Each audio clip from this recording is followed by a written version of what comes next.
take projection.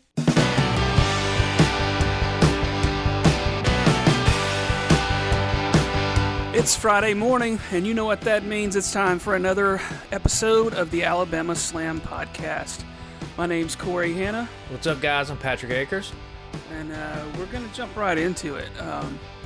We've got a little news this week. We don't typically cover a lot of WWE, but we're going to definitely touch on the big Cody, Rhodes, and Seth Rollins match from Hell in a Cell.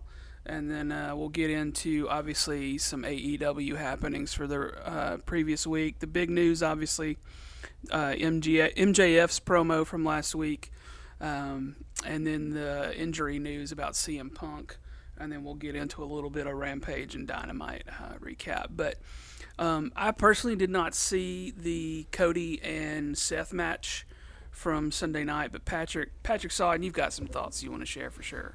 Yeah, man. You know, one of the big things that we kind of discussed, this was before we even started our podcast, was Cody Rhodes going to WWE, how he was going to be perceived, not just by the fan base there, but by management.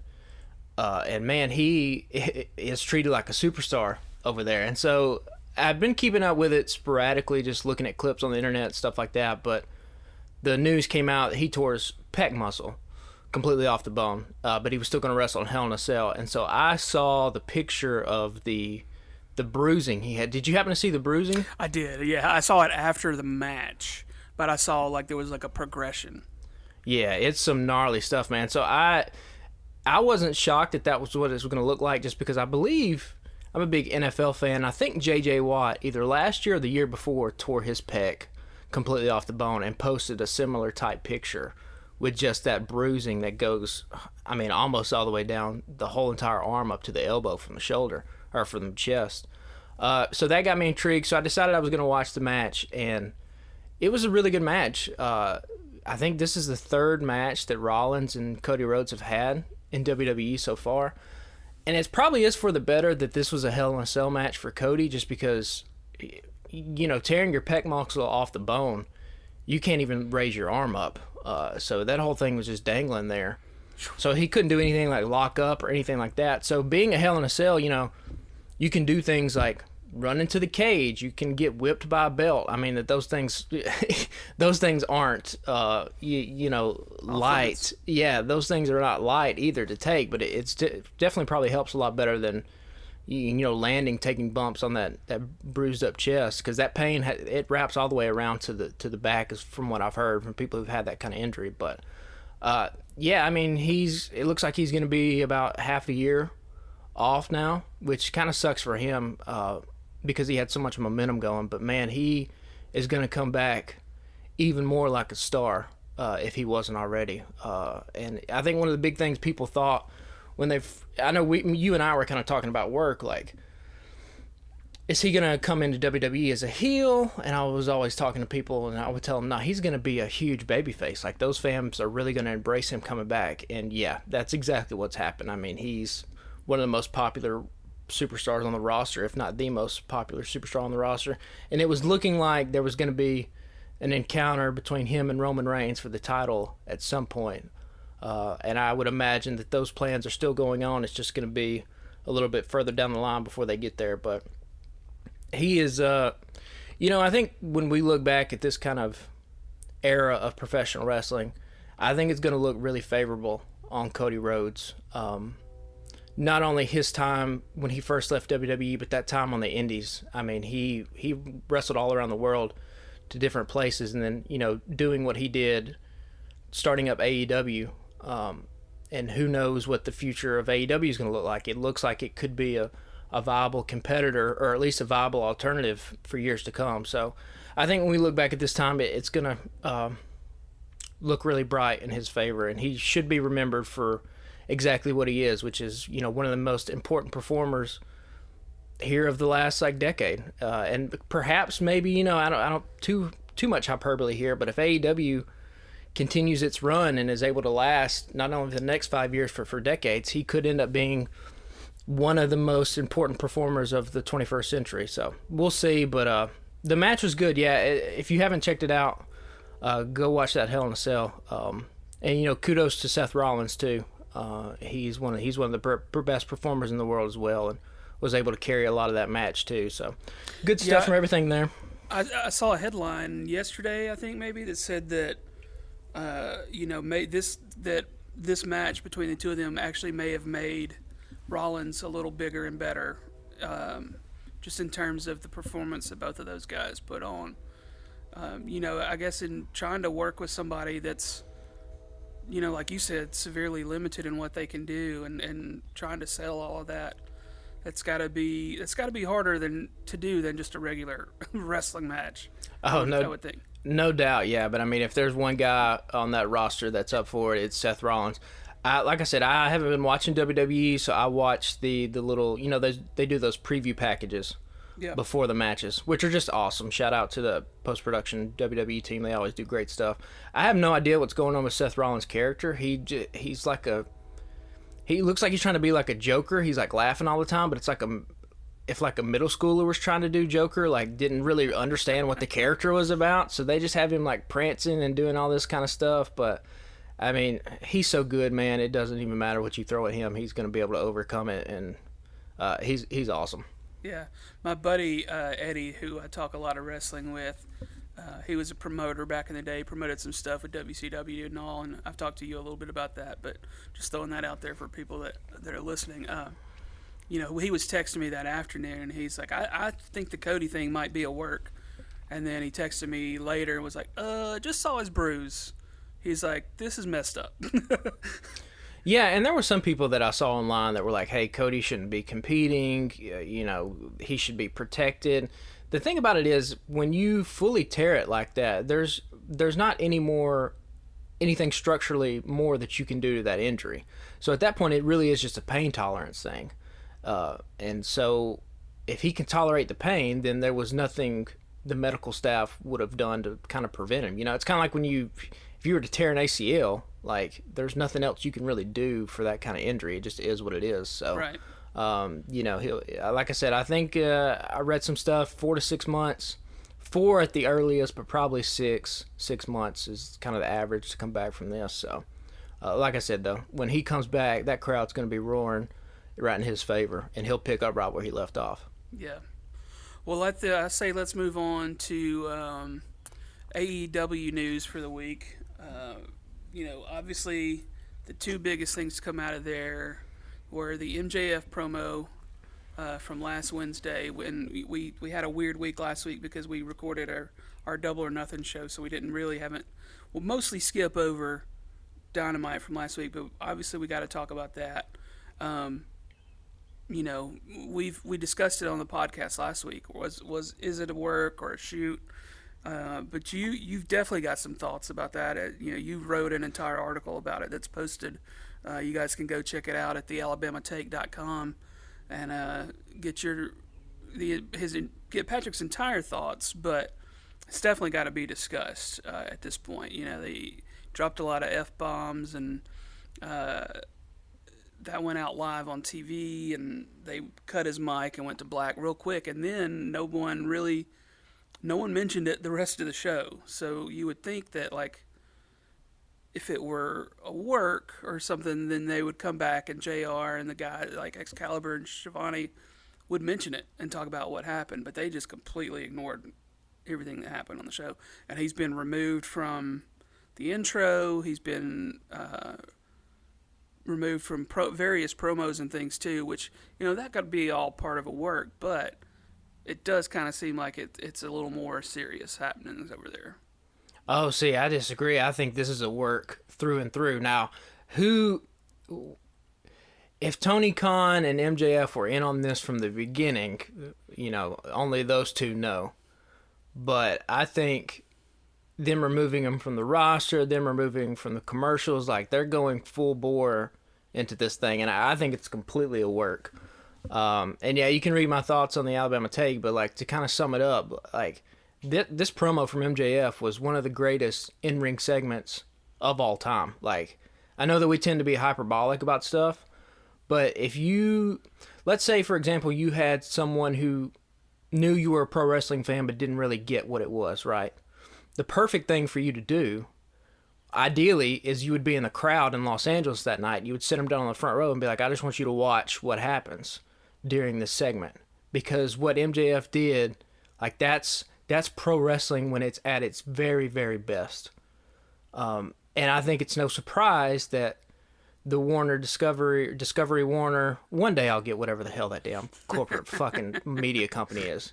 The people that do the shitty house shows have bought Warner Media, so whatever their conglomerate is now. But they were in town that night, which also leads me to suspect this thing was a work, because how did we know that who leaked that information that they were going to be there that night? Yeah. Unless you wanted it to be known that they were there. And I think that's a perfect play. If this is a work and that was Tony's plan from the beginning, was it like, hey, these people don't know what wrestling is, so let's get them in this house. Let's put them up in a box suite and let's see them watch what happens when 15,000 people don't know, like, if this is real, if we're a part of the show, if this is this own guy's thoughts, like.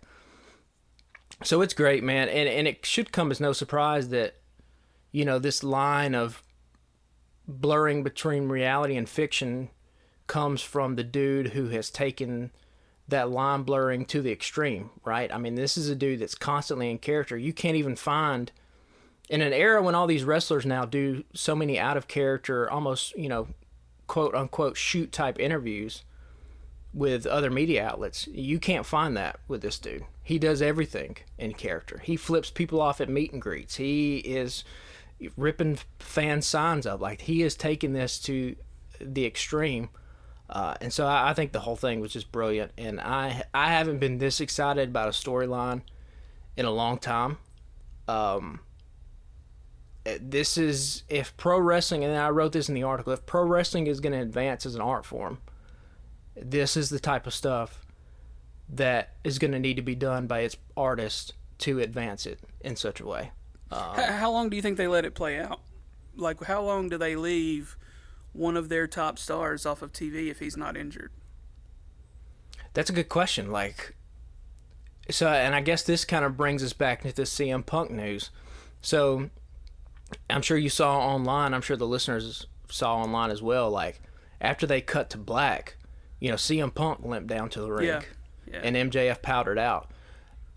They have been setting up, a CM Punk John Cena redo from 2011, where CM Punk assumes the role of the establishment, a la the way John Cena did back in the day, and MJF assumes the role of CM Punk, which is this sort of rising revolutionary that the fans get behind. Because that's another thing. Like, when MJF comes back, he's going to be cheered as a babyface. There's no question about it. I don't know if, surely it was intentional on their part to get the fans on his side, but that AEW fan base is so smart that it's not that they really cheer for the narrative character arcs that are presented within the story. They do. What they really cheer about, though, is just good pro wrestling. I mean, that's been FTR's whole turn from heel to babyface, has just been that they've let these guys go out here and have awesome tag team matches. Yeah. And that's what has turned the fans on their side. So, like, I fully suspect when MJF comes back, he is going to get a raucous applause from the audience, and they will have a surefire babyface on their hands. Now, whether they stick with that or not, that I guess that remains to be seen, but it does seem like we were gearing up for an MJF CM Punk type to keep that rivalry going. I don't know, man. I don't know where this goes. And also, I guess another thing, and me and you might have mentioned this off mic, but like, at this point, I don't want to know anymore. Like, I want to be out on all this news. I want to just enjoy this for what it is, which is just good pro wrestling. I think so many times fans, they would rather be in the know than be like entertained by stuff. Yeah. Which seems absurd to me, because this is the only type of entertainment that would happen, right? Like, you would much rather watch a really awesome movie than know all the inner workings behind how that movie was made, right? Yeah. So, wrestling fans are kind of weird in that kind of way. So I've kind of checked out of this whole thing. I'm just going to watch it as it unfolds. But man, they have something here. And if there wasn't another thing, this whole MJF, we talked about it last time on the podcast, 2024, his contract coming up, Whether or not he signed a new contract, who knows? They've kind of kept that under wraps. But if there wasn't a massive amount of interest from Vince McMahon in the WWE before, I have to imagine that after they see this, they're licking their chops to get a hold of this dude. Yeah, but at the same time, we mentioned this last week, I believe, that you don't get away with a lot of stuff he gets away with at WWE. Oh yeah, and that would be one of the things that he's going to have to, and we're talking about Max Friedman, the person here. He would have to think about too, and I'm sure that a guy like Cody Rhodes would be in his ear about that. But like, yeah, if MJF goes to WWE, is just for the fact that them being PG and presenting their product in a different type of way gonna undercut what he does best as a performer, and he'll have to answer that question. Well, yeah, if you want to know more about Patrick's inner thoughts on that, just definitely check out that article at the Alabama Take, and then I guess let's get into the Punk news. That was a major story Friday night. There was a lot of speculation, and everybody kind of thought that's what the announcement was going to be, was injury related. But then he confirmed it Friday night at Rampage and said that he was going to need surgery. And you're looking at what, half a year there for foot surgery, probably. Yeah, I didn't see what the timeline was. It's odd to me that he didn't relinquish the belt, and that they're going to do this interim thing. I don't know. What's your take on that? I've only seen something like this happen once in the last few years since I jumped back into watching wrestling. I was still kind of watching WWE when Becky Lynch had a title and announced that she was pregnant, and she turned the title over. It wasn't we're going to have an interim thing. So I didn't know really what to expect. And from everything I've read, it was kind of Tony Khan's decision because obviously he wants it to be on Punk when Punk comes back. But, I just didn't know. I had no expectations. So it is a little weird to me. I know it would suck to be like, hey, champ got crowned or got the belt on a Sunday, and then within less than 7 days, the title's off of him because it's injury related. But, them's the breaks. That shit's going to happen. Well, and it's happened before. Like, Becky Lynch might be the recent example, but the first thing that came to mind for me was, were you watching WWE when Finn Balor won the Universal Championship? I don't think so. So Finn Balor, I believe, and I believe I have this right, Finn Balor was the first WWE Universal Champion. He won it at SummerSlam. Got hurt during the match and relinquished the belt the very next night on Monday Night Raw. Damn. Yeah, and I can't remember how long Finn Balor was out for. I want to say it wasn't longer than half a year, though. I could be wrong about that. So, yeah, when the CM Punk injury news broke, I thought that we were going to get him dropping the belt. So now they've set up this weird interim thing. Which I don't know. Like you said, they definitely want CM Punk to have the belt when he comes back. But would it not? I mean, you could just as do the same exact thing. He comes back from injury and wins the number one contendership, and then wins the belt from whoever is the champion.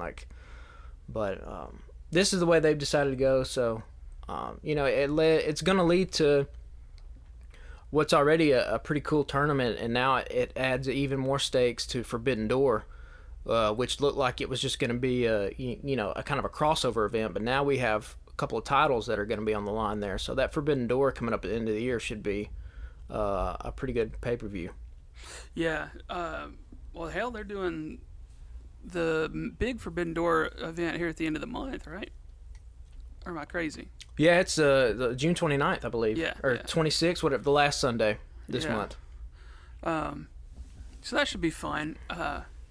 Yeah, the Punk thing, it's a bummer because I'm sure he had pretty big plans on things he wanted to do and people he wanted to compete against. He's made it clear that he wants to help build up younger talent, but he also wants shots at Danielson and people like that, people that he respects as wrestlers and competitors.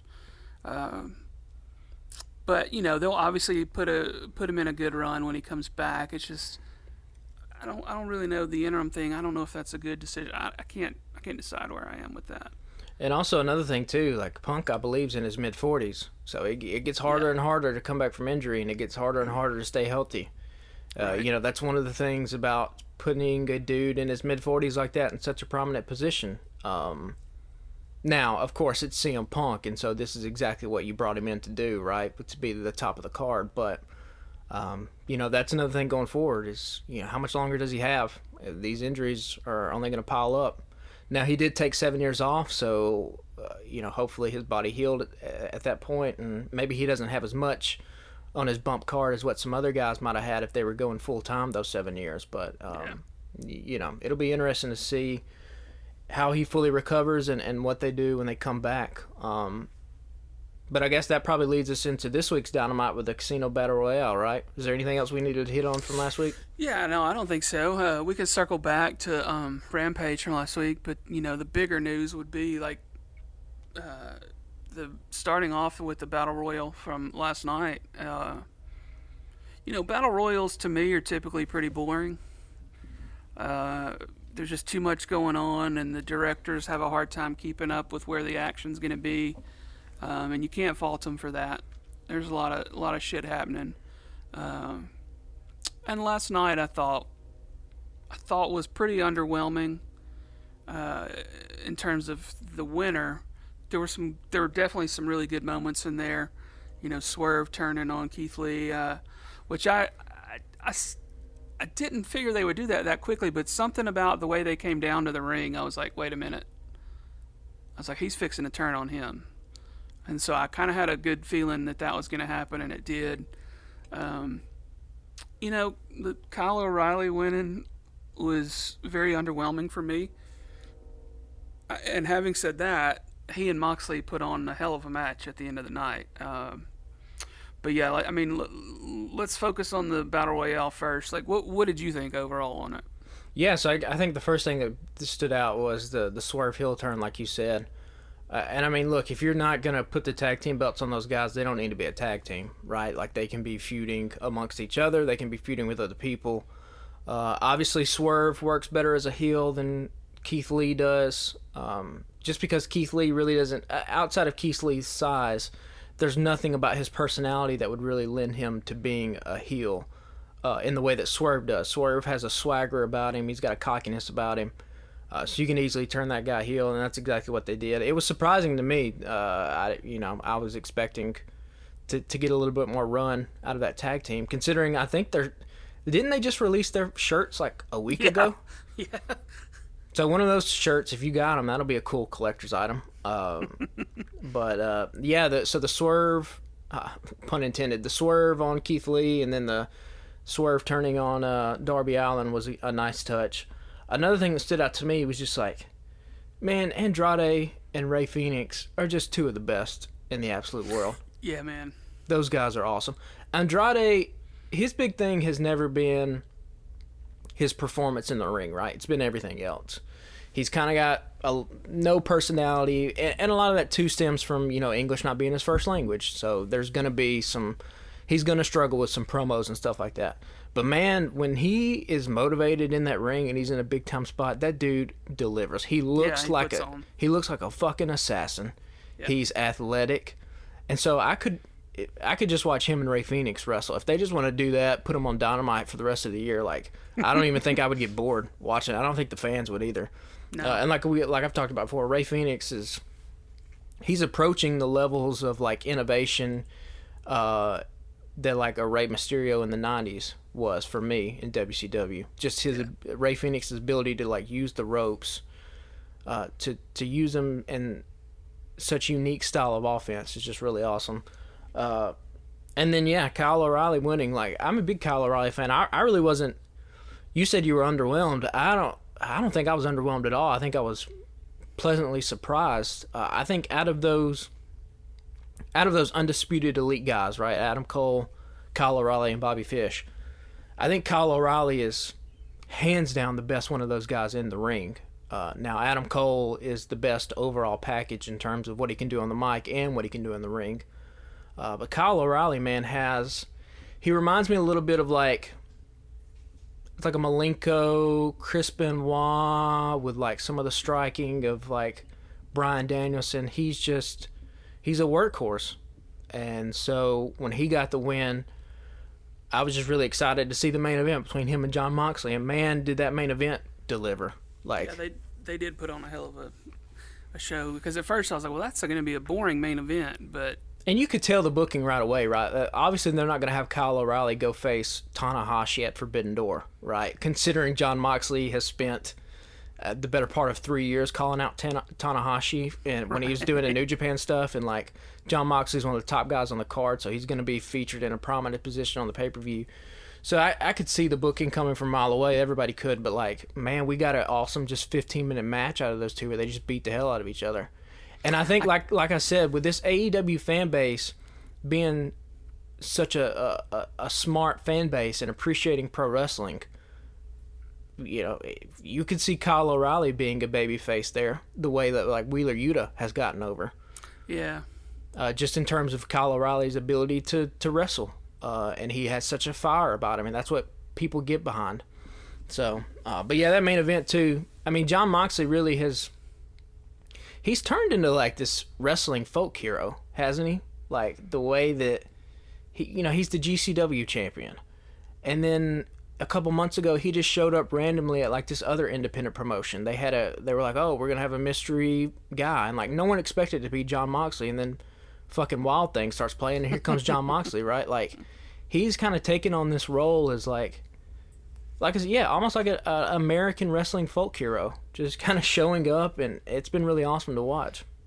Yeah, all signs are pointing to him being the interim champion, which I think is good, that he gets to have a run with, not during the pandemic times, because when he was champ, he was fighting in empty arenas to, 20 people being around the ring that were just there from AEW backstage. So I think it'll be cool for him to get to play to a crowd as a champ. At least I feel like that's where they're going. Yeah, I think the writing's on the wall there. And I think that's smart booking too. I don't think you want to give somebody's first championship run an interim label. That kind of cheapens it in a way, and it also cheapens the title. So like Jon Moxley is he'll be able to carry that strap.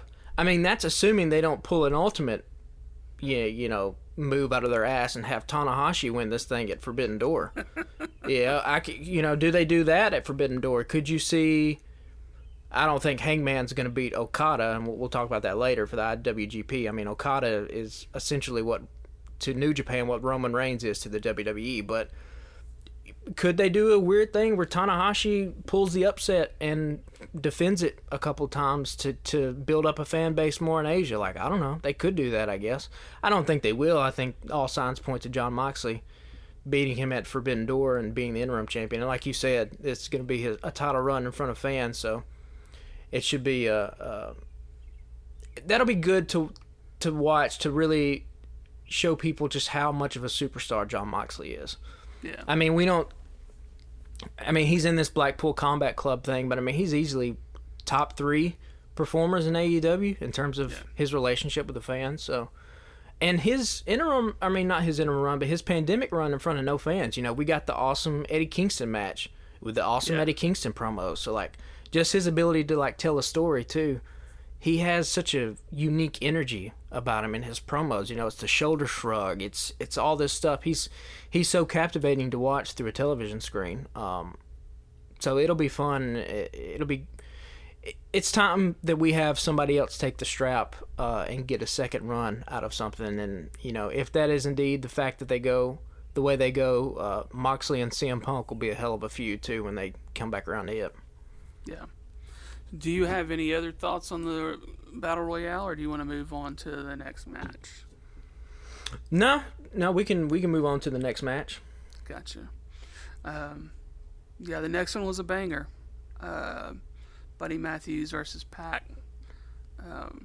What's the over/under on combined body fat percentage in that match? I don't know, man. Under 5 of both of those dudes? Those are the 2 most jacked dudes in the world. It's insane.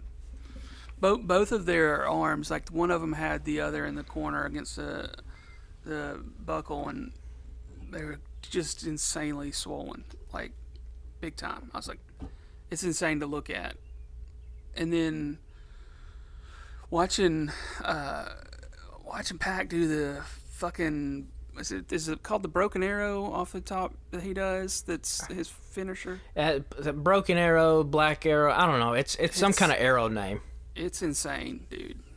Just, the body control and something like that. We were talking about Andrade earlier, and you had pointed out a few months ago, Andrade jumped over the top rope and was, going to land on somebody on the ground, but he was like out of the ring and in midair before he started like spinning his body. Mm-hmm. And you were talking about how much control it takes to do something like that. I think Pac's got the same amount of control. That dude, just a fucking athlete. And they put on a hell of a match. I'd like to see more of those two guys tangling up, or put the Death Triangle. I know they're going towards Death Triangle versus the House of Black at some point again, and doing like a triples title. That's when they announced the new title last night, which we'll get to shortly. I just assumed they were making a triples title. That's what I thought too. Yeah, but yeah, that was a hell of a match. I don't know what else to say about it other than it was just a banger and that they went hard. But that's exactly what happened. They just beat the shit out of each other. Yeah, I think if you want to distill down to its very essence, like what AEW does well, it's this match. Like, this is what they do. Their ability, because they're not relentlessly touring all the time, affords them that opportunity to do just this, to put two guys in a ring for 15 minutes and have them go balls to the wall in a way that WWE, it's not that the WWE roster can't do this like in a vacuum, right? It's that if they were to put on a match like this that's this hard hitting on a Monday, well, then they have to travel and they got to go do SmackDown, and then they got to do house shows on Saturday and Sunday, and then they got to fly home, and then they got to do this all over again. Like, it's just it's a different style completely. Which is why WWE relies more on the promos and the storytelling and all that stuff, right? Because that's the avenue that they can really excel at.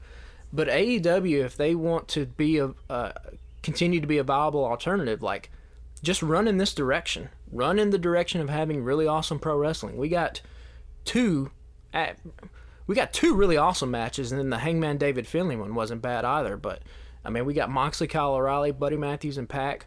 Like, this is just pro wrestling in a nutshell. This is why I think both you and I enjoy watching this product other than the other product, is because of stuff like this. Yeah. I've always thought Pac was pretty okay. And then him being out for a while during the pandemic didn't help, because I kind of forgot about him, honestly. But dude always puts on a good show. And I don't know much about Buddy Matthews when he was in WWE, because I think he was in 205 Live, I think, for a while, or one of the underperforming, whatever you want to call it, not in WWE, right? And then they brought him in and they didn't do much with him, like WWE is wont to do. They'll hype guys up for a while and then put them on the big show and then bury them because they get, Vince is done with them pretty quickly or whatever. But dude's a hell of a performer as well. I think it's cool that he was using I guess that's going to be the standard House of Black music and intro these days, and not just for Malachi Black. But I think there couldn't be a cooler entrance in wrestling right now, if you ask me. Yeah, like I told you last week, you had mentioned that was kind of, on our first episode, I was kind of wishy-washy about House of Black, but I'm fully invested in these guys now, particularly if they keep doing matches like this. And just to point out a little spot, I don't know if you remember this spot from the match, but Buddy's top rope sunset flip into the pickup Liger bomb, yeah. You could put that on a GIF, man. Like, that is, that's outstanding wrestling, and just the ability, the strength to do that, the coordination to do that. It's just awesome. But like you said, like, this was for the All Atlantic Championship, and I think we both, you mentioned when there was a new title being debuted, you thought it was going to be a trios title. This All Atlantic Championship, I don't know if I've heard anything about it. Maybe I missed some news or whatever, but it kind of snuck up on me. But it looks. No, I think it was the big announcement for the night. I don't I don't know if anybody knew about it. I mean, other than like people in the know, like close to the vest kind of thing situation. Yeah, and it looks like, first of all, the title looks awesome. Just the pictures of it. The tournament to do it looks really good. I would assume that this is going to be kind of positioned the way the European Championship was in the WWF. Like, it's going to be the third singles title. Like, I don't see this rising up to the level of the TNT title. Do you? No. Yeah. No, but they showed a list of the bracket, and when I saw it was another singles title, I was like, Jesus fucking Christ, why are we doing this? But like, they've got some bangers lined up for it. Like, I think it's going to be pretty cool. Yeah, and that's why I said I thought that it might be positioned as kind of a third tier singles title, but from the discombobulation that has gone on with the TNT title, like if you put the All Atlantic Championship on, I don't know, it could be Pac or it could be Miro or it's got some superstars. I think Pentagon's in this bracket, so is Malachi. There's gonna be two guys from New Japan that's in this thing. So depending on who wins this and what they do with it, I mean, it could easily be take the place of the TNT title in terms of being the second tier kind of title for AEW. And like I said, maybe we need to stop here with the singles titles. At this point now we have the Ring of Honor titles have shown up on AEW programming. The AAA titles have shown up on there. Now Adam Cole's carrying around the Owen Hart belt, which they said wasn't going to be defended. So why is he carrying around the belt if it's not going to be defended? But right. It's just too much stuff. But hopefully this is it for a while. Like you said, they are going to do a trios title at some point. I mean, Tony Khan has all but come out and said explicitly, like, that's what we're going to do. We're just kind of waiting for Kenny Omega to come back. Yeah. Yeah, I saw that somewhere yesterday as well. That's pretty much the holdup, is just waiting on Omega to come back for that. But speaking of the TNT title, it looks like Wardlow's going to get a shot at that when Scorpio Sky heals up. They announced Saturday, I guess, that Scorpio Sky had torn his groin, or I believe it was his groin, and so he's going to be out for a little bit, not super long, I would assume, but he's going to be on the shelf for a little bit, and it looks like they'll let Wardlow get a shot at him when he comes back, which could be cool. And you would have to imagine Wardlow's going to win that thing, right? Yeah. I did think it was weird, and I'm glad that they covered this base, because you're doing a battle royal at the beginning of the show to determine a new interim champion, and like the hottest dude on the roster's not in it. But he did a good job in his promo covering it, basically being like, hey, Punk's the champ, and so when I win the championship, it's going to be against him. Yeah. So that was a good basis to cover there. And then I'm excited to watch him throw around 20 dudes next week. That'll be fun. So I guess Mark Sterling now has completely... They never explained anything with Jade Cargill, right? No. So he's just been... Whatever. The only thing that pisses me off about AEW is sometimes they do stupid shit like that, right? Where they build up these programs. We still don't know who Danhausen is, where he came from, any of that stuff. He just kind of popped up. And we also don't know why he stopped being friends with the best friends. He's with that group for a little bit and then just decided he wasn't going to be anymore. I mean, at least Wheeler Yuta got the backstage promo where he basically told him to fuck off and went to join Blackpool Combat Club. But, like, similar to, like, Mark Sterling, like, Stokely Hathaway just pops up and then Sterling's nowhere to be found anymore. Yeah. She could have been like, hey, you're fired or some shit like that, but he just disappeared. Yeah, he just left. But he's still on the show. Yeah.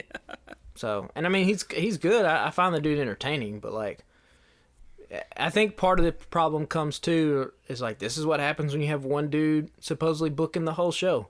You're going to have narrative plot holes that just kind of go unfilled because it's just way too much to keep up with for one person. So maybe at some point down the line, they'll do a writer's room. Like, wrestling fans like to shit on wrestling writers, but like every show you like has a damn writer's room in it, you know? You got to wonder too if maybe this is just totally off the top of the head, but when Kenny comes back, you feel like the EVPs might need to step up a little bit when it comes to stuff like that. Like, have Kenny and the Bucks, put heads together with Tony every once in a while and just be like, hey, why aren't we doing this or why aren't we doing that? Like, I don't know. Maybe that's a thing. Maybe it's not a thing. Cody's not there anymore.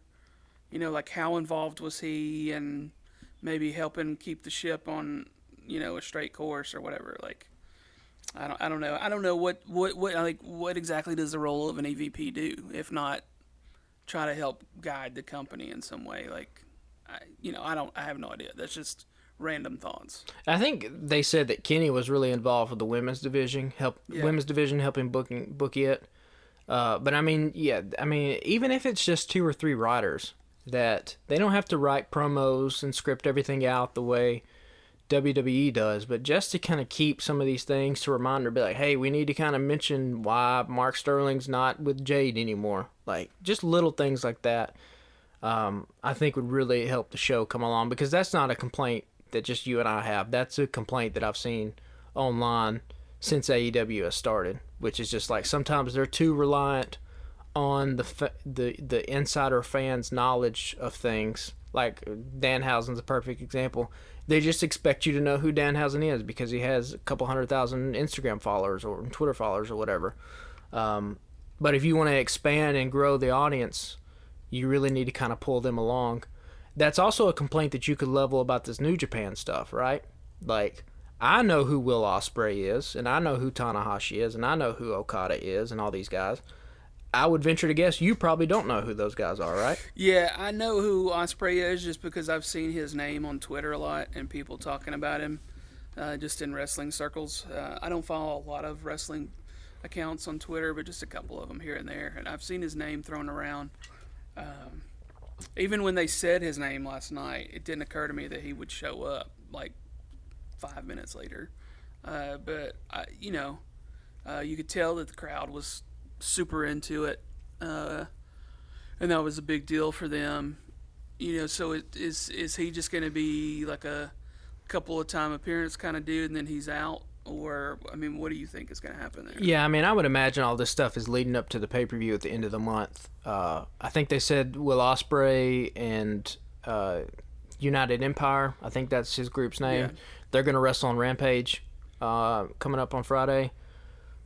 So it'll give people a chance to see him inside the ring. I mean, yeah, he's super talented, but, like, if you're going to make this New Japan thing a big deal, then, like, even on your social media channels, you need to be cutting highlights of some of these guys. You need to be showing highlights of some of these guys during Dynamite. You need to have Excalibur and Jim Ross being in a room doing a prepackaged thing about why this is such a big deal. Like, a lot of people just in America don't know who Tanahashi is. And, I mean, if listeners out there don't know, I guess probably the best equivalent to a guy like Tanahashi would be like he's kind of like New Japan's John Cena.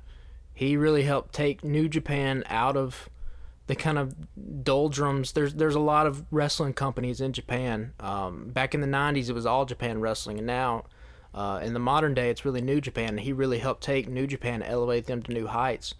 And then a guy like Okada that you heard mentioned in Hangman's promo, where it looks like they're going to do Hangman versus Okada for the IWGP Heavyweight Championship. That should be a banger of a match, but, like, do people know who Okada is? Like, they probably, just be the nature of being AEW fans, they probably do know who Okada is just based off his history he has with Kenny Omega. And if you haven't seen those matches that they had in Wrestle Kingdom, I think they did 3 of them, really go out and try to find those on YouTube or wherever, because if you want to talk about, that's where the 6-star thing from Meltzer started coming along. Is like, I think it was their second match. I mean, they just tore the house down for like an hour.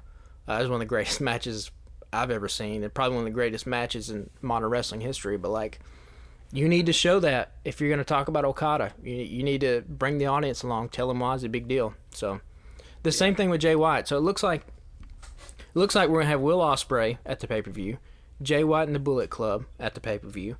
Okada's been mentioned, Tanahashi's been mentioned. So I guess the only other Tetsuya Naito would probably be the only other name that you probably are going to hear. Naito's been a guy who's in the last couple of years has really ascended to a superstar level status in New Japan. So he might be, if they're going to debut one more person to have at the pay-per-view, it might be him. I could see Zack Sabre Jr. too, who's a British guy, kind of a similar vein as Will Ospreay, but way more like technical base. You could also see his name pop up at some point here in the next couple weeks. But this New Japan thing is really starting to fill out in a way that I wasn't expecting when the pay-per-view first got announced. Do you think they'll do like a trios thing? It looks like they're setting up Trent to do something with FTR since. That's the match on Rampage, I think. Yeah. I wouldn't expect that to be a trios match at the pay-per-view. Yeah. Okay. I think Will Ospreay. It might be FTR and somebody else. I don't think it would be Trent Beretta. Yeah. Because it looked like they were trying to set FTR and Punk up for a trios thing to kind of move forward, but then obviously with him out, it felt like that's why they did the thing with Trent last night. Yeah, and I would imagine, Adam Cole keeps talking about his friend Jay White. I would imagine there's some kind of swerve coming, and that you're probably going to see Adam Cole and the Undisputed Elite versus Bullet Club at the pay-per-view. That would be my booking. That'd just be my guess, that you have those two turn on each other. And then, man, if we get that Hangman Okada match, I thought that they might have debuted Okada last week because they were in Los Angeles and New Japan has a dojo in LA, and if you have Warner Media execs there, like a lot of those fans in LA are going to know who Okada is, particularly if they are paying to come to a AEW show, so like debuting him would have been a big deal. But we got Tanahashi instead, which is equally just as big of a deal, so it should be some good stuff at the end of the month for sure. So all that looks like it leads us to Hangman Page versus David Finlay. I thought it was fine. This again goes back to me not really knowing anything about the New Japan folks, but I'm a big Adam Page fan, but this was just okay. I didn't feel like anything much really happened here of note for me. Yeah, I mean, Dave, other than Hangman saying he wanted to challenge for the IWGP belt, I don't know. Yeah, and that's the big thing. I mean, David Finlay. IWGP, sorry. Yeah, David Finlay's not he's a name in New Japan, but it's not like he's at the top of the card or anything like that. He's talented. He's Fit Finlay's son. And this is not a knock on him, but the whole time they were wrestling, I'm like, oh, David Finlay's just like a budget version of Hangman. like their tights were similar kind of look about them, but like, Hangman, he definitely hasn't lost any steam since losing to Punk. I mean, that reaction from the crowd was just as big as it was when he was a champion. And I don't know what. I want to see Adam Cole and Hangman just be far away from each other. They don't need to be in each other's orbit right now. And Adam Cole did the promo after where he talked about, Okada might not even be the champion. It might be Jay White, which is probably not going to be the case. Like I said, Okada is kind of New Japan's version of Roman Reigns. He really doesn't get beat that much, so I would fully expect him to be the champion when they come into the pay-per-view at the end of this month. But yeah, Adam Cole and Hangman, we've done that before. Let's get them away from each other. That's my opinion, though. Yeah. So the next one was Thunder Rosa versus Marina Shafir. Oh boy. What's that about? I mean, this division needs work, man. Yeah. I'm not gonna fault anybody in particular. I don't think it's Thunder Rosa's fault. I don't think it's Britt Baker's fault. But like, I don't know what you thought about this match, but man, this thing was rough. I'm gonna admit that I was on my phone quite a bit during this one. Yeah, and I mean, I don't blame you. Like, Marina Shafir, maybe she's got potential. I don't know. She's still green, it looks like. I don't know how long she's been wrestling. I mean, this is what Thunder Rosa needs to be doing right. She does need to be defending the belt and being a fighting champion, particularly because she's not that great of a promo. Like, her biggest strength is that, one, she's got a cool look about her with the face paint. Mm-hmm. She's good in the ring, and she's got a lot of fire behind her. So, like, that's what you need to showcase for. I think this division, the women's division, is struggling the same way that AEW as a whole really struggled when it first started, which is just, it has a lack of talent. If you go back to some of those early AEW shows, we had Joey Janela that main evented a pay-per-view. Yeah. Like, Joey Janela, like, no disrespect to him, but like, he's not what AEW is now. Like, he's nowhere near what Hangman or Bryan Danielson or John Moxley or any of these other guys are. Eddie Kingston, for that matter. He's none of those guys. So, like, I think that...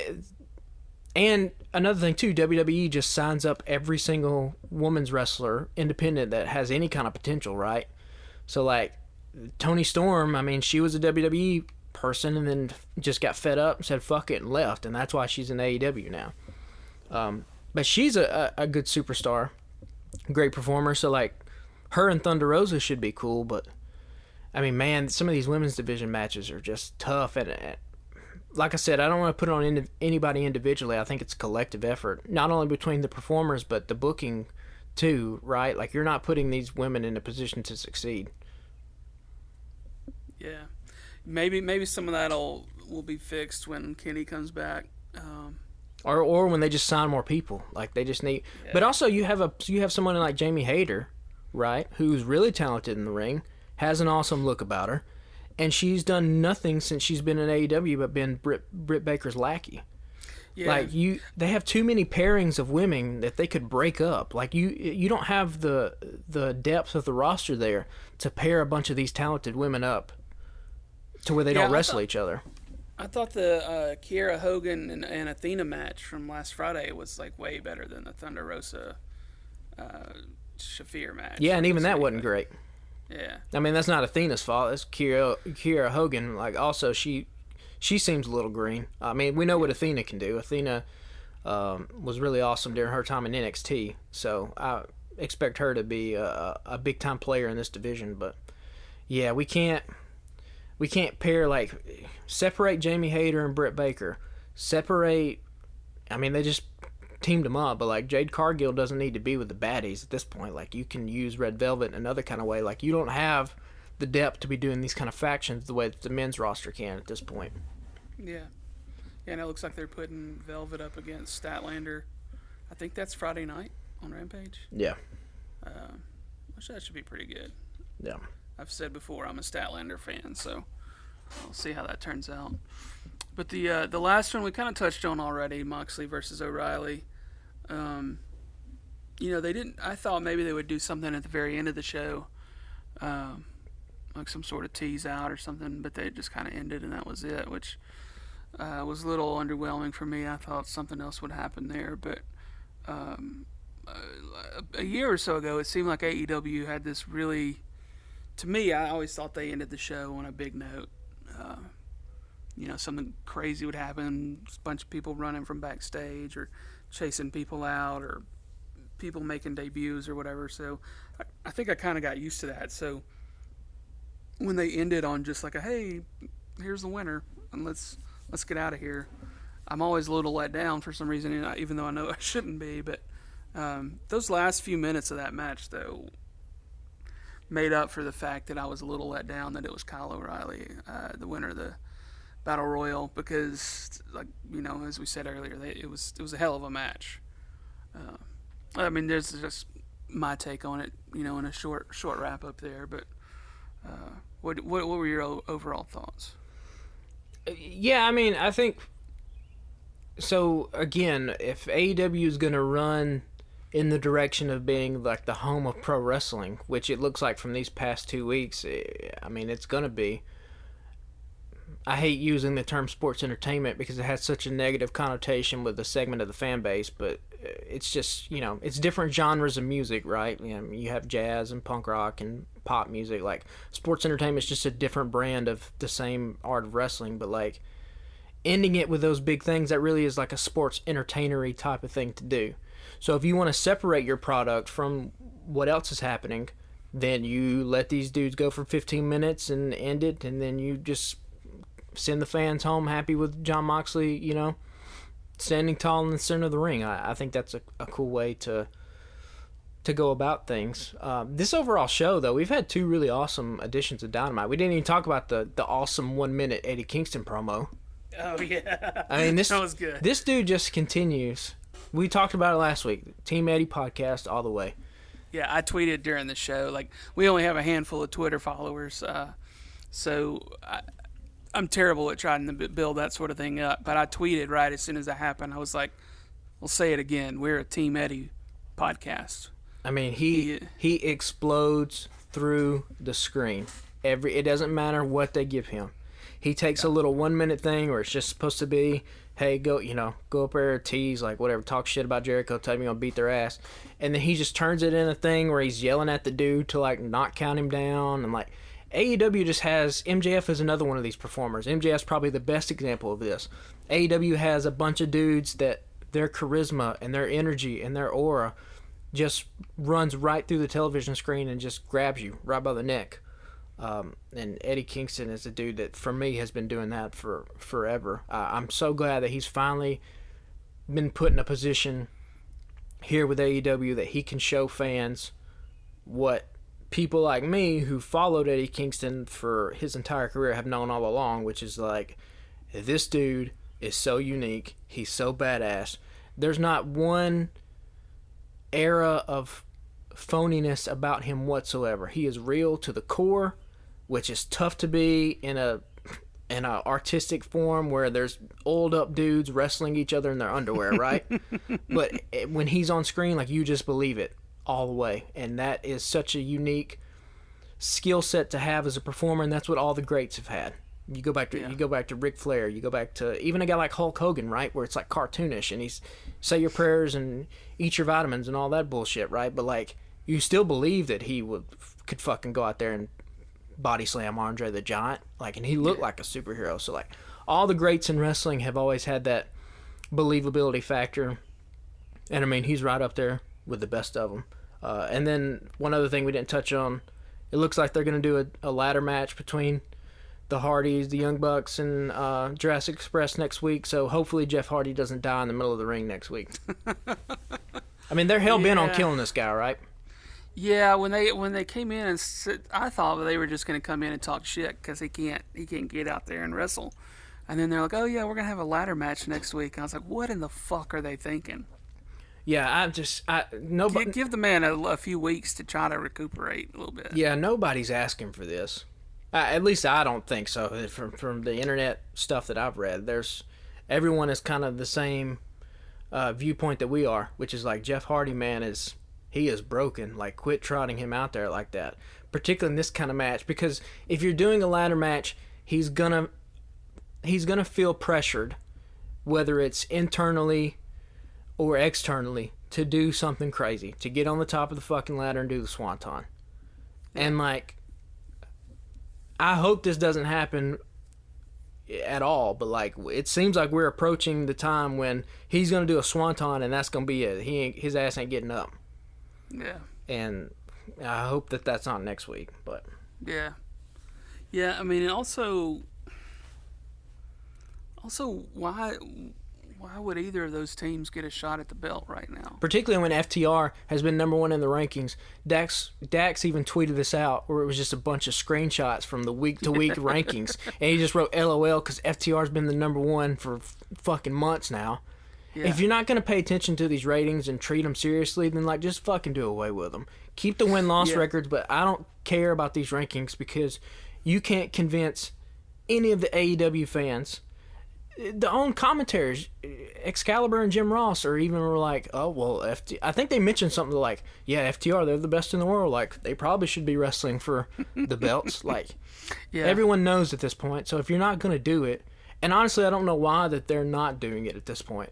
But yeah, because if you put it on the Bucks, you're going to give them a run for a while because you don't want to turn around and squash them to FTR, because how does that make the Bucks look? But like, what the fuck are we doing with FTR at this point? And I think it's time for Jungle Boy to get his own singles run. Well, they're doing something there with him and Cage. They've been teasing that for a little while. Oh, yeah, they've been setting it up, yeah. Cage calling him a loser a couple of weeks ago, and the way that Jungle Boy looked at Cage last night when he was like, we're doing a ladder match, Jungle Boy was like, what the fuck are you talking about? Like, why? So that's all coming soon. So we may get that sooner rather than later. I mean, it wouldn't surprise me if next week the Hardys emerge victorious and win the belts. And then we get some kind of, they don't keep it for a long time, and, hopefully they lose them to FTR, in a respect type match. And then we get FTR going on a little belt collecting run. here where they just collect all the tag team titles, and then however they want to get the belts off them. I guess, if you want to do the Young Bucks or whatever the case is. But yeah, I think we've run our course with Jurassic Express. It's time. So do you think that they're teasing a little thing with Kyle O'Reilly maybe transitioning from Red Dragon and Undisputed Elite over to the Blackpool Combat Club? Because if you were paying attention to William Regal, he seemed kind of sweet on O'Reilly, kind of the way he was Wheeler Yuta initially in those first couple of matches where they were beating the shit out of Yuta, but he was like, yeah, this kid's tough, and he's got a little spark, and he handles his beatings well or something. There was a little bit of that I felt like last night, but I may have been reading a little too much into it. Yeah, I don't know if it's specifically setting it up for Kyle O'Reilly to join Blackpool Combat Club. I mean, the writing is on the wall that they're definitely setting Kyle O'Reilly up to have some kind of babyface run in the future. I don't think that's in question at all. I mean, he's been featured prominently on the show now for the past couple of weeks in only a singles capacity. So, are they looking at it and saying, hey, we've seen, wrestling fans have seen, the Undisputed Era on a different programming, so we don't necessarily want to run it back completely all the way, and maybe they do a breakup, Kyle O'Reilly, Adam Cole, that kind of thing. I don't foresee Kyle O'Reilly joining Blackpool Combat Club though.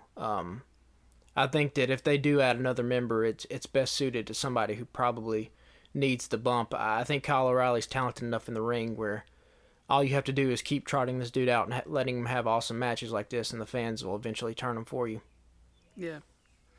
Well, do you have any other thoughts on the last week or so of wrestling, or do you want to move on to our section about what's done up real good for the week? I think we're ready to get into done up real good. So what's your done up real good for the week?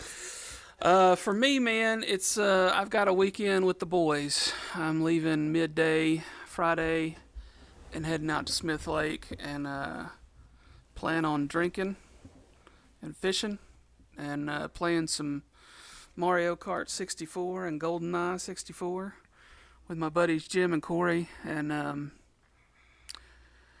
just what we call running all weekend. If you've ever listened to the Well Read podcast, when those guys talk about, eating bad shit and drinking beer all day and stuff like that, they call it running. So we're going running for 3 days this weekend, and I've not looked forward to anything in quite a while, as long as I've looked forward to this. I need a little break. I've finished up a lot of work on a lot of different things lately, and I think this will be a nice little reprieve from looking at computers and cameras and such for a little bit. What about you, man? What's done up real good for you? So, like we talked about last week, my wife and I just had our second child. So she's 2 weeks old as of yesterday. So we also have a 2.5-year-old.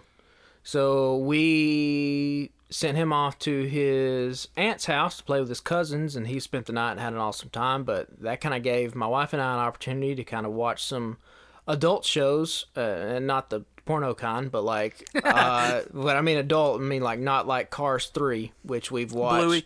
Bluey, Cars 3. We have watched all 4 Toy Stories probably 27 times a piece individually.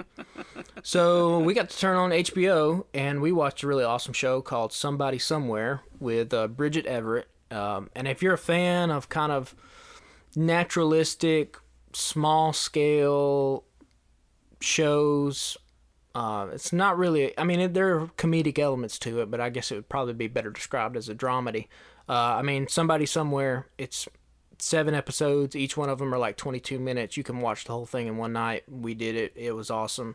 It was a great little universe to just kind of be dropped in. Basic plot of it, Bridget Everett plays a woman named Sam who moves back to her hometown in Kansas to take care of her dying sister, and then after her sister dies, her life is just kind of in a mess, and so she's left to kind of pick up the pieces and reunite with some friends and reunite with some family, and so it's a sweet show. definitely give that a check out if you're looking for something to just kind of binge over the weekend. Like I said, I think you can probably get through the whole thing in about 3 hours. And then also, like I mentioned to you before we started rolling, I don't know what the Venn diagram of fans of wrestling and fans of Japanese literature are. It's probably just me by myself in the middle, but I just finished this book called Kafka on the Shore by Haruki Murakami. And man, what a trippy little book this thing is. I mean, I can't even start to describe the plot to you because it's kind of... The whole thing feels like a dream and feels like a metaphor, and it's kind of sprawling. I mean, there's talking cats, there's fish that fall from the sky.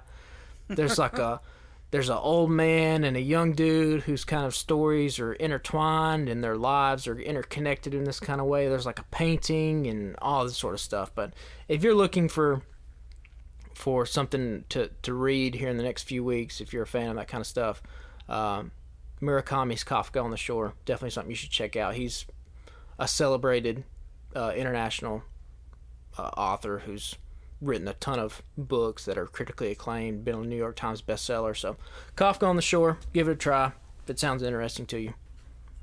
Nice. I would definitely say if you get like 50 pages in and you're not feeling it, just quit, because you won't like where it goes. It doesn't. If you don't like the vibe of it within the first 50 pages, you ain't gonna like the way it ends. So. Right. Gotcha. Well, that's cool. I guess we'll do the housekeeping for the week, and please, if you like what we're doing and like the show, follow us on Twitter. Our handle on Twitter and Instagram is @AlabamaSlamPod. I mentioned on the first episode that @AlabamaSlam Podcast was too long for Twitter, and I wanted to have our Twitter and Instagram handles be the same. And just calling a podcast a pod really gets on my fucking nerves, and it's nothing against anybody that uses that phrase. It's just it gets under my skin, and I don't know why. But so anyway, we are @AlabamaSlamPod. We don't have a Facebook. We're just kind of housed under the Alabama Take Facebook page. We got a lot more followers over there. Kind of networking with some other folks. Our good buddy Blaine Duncan runs the Alabama Take.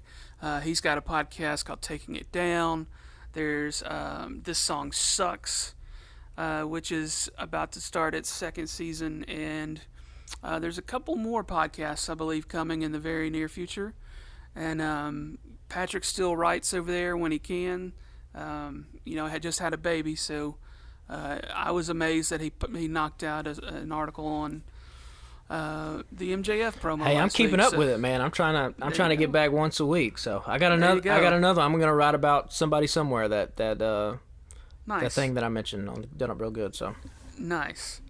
Well, y'all follow us there, and I think we're also obligated to tell you to leave us reviews on iTunes, 5 stars, all that stuff.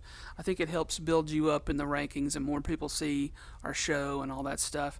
Tweet about us, share us with your friends, share us on your social media. We'd really appreciate that. We're just trying to build up a little bit of a following and get some more people listening, and we're both terrible at putting ourselves out there and trying to promote that sort of thing. Yeah, so do it for us, because we fucking suck at that shit. So you guys do it. We don't want to do it. We'd really appreciate that. Well, man, I think that's all we got for this week. I'm going to have a long, enjoyable weekend, and I hope you get some rest and get to catch up on some sleep with the new baby around. And we'll talk to y'all next week. I'll see you guys. Great pod, Corey. Fuck you, man.